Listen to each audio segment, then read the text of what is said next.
Father, I have sinned against heaven and before you.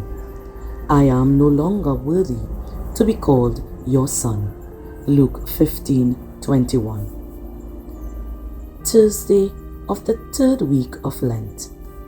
The outermost circle of tax collectors and the sinners must have been stunned by this captivating parable of mercy.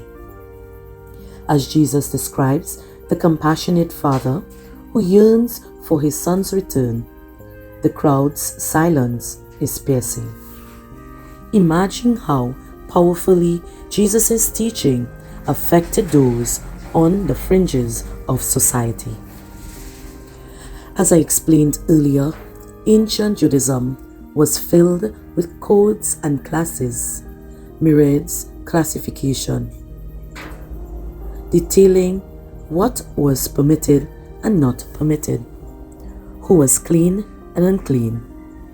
Thousands fall outside the good categories, yet they all yearn for God's love.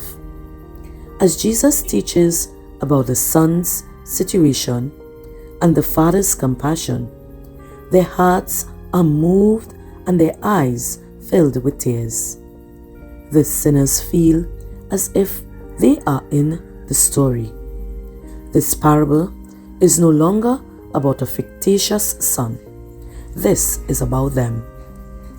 Jesus continues the parable with the son's quick response to his father's gratuitous mercy. The son, ashamed, admits, "Father, I have sinned against heaven and before you. I am no longer worthy to be called your son." Luke 15:21. The son is shackled by his shame and feels inadequate.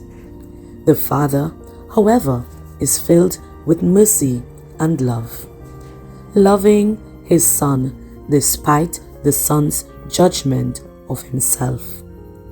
The father orders his servants to start the feast because, as he says, "My son was dead and is alive again. He was lost and is found." Luke 15:24. The son is consumed with shame, seeing only his mistakes. The father, on the other hand, sees the son as a father sees his child, his flesh, his beloved.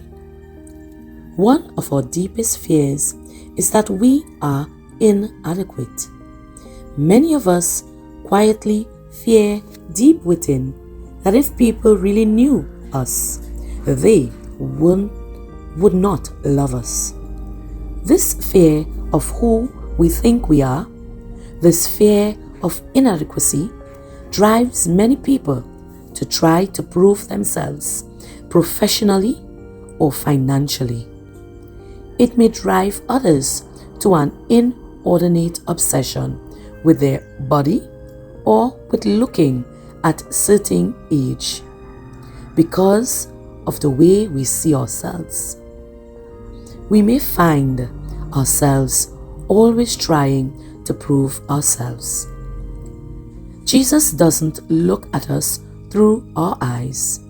He looks at us through his eyes. Jesus' eyes are the eyes of love. He sees us and he sees our inadequacies, but he sees us as ourselves. He doesn't see us as our inadequacies. When you feel inadequate is where you feel most restless. Jesus wants you to rest. Ask Jesus what he sees when he sees you. For your prayer. Stay here for an additional 10 minutes.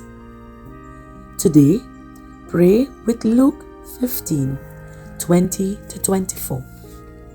Be with Jesus as he looks at tax collectors and sinners. How do they respond to Jesus? What stirs in your heart as Jesus speaks of the Father? Where do you feel inadequate? How does Jesus feel about your inadequacy?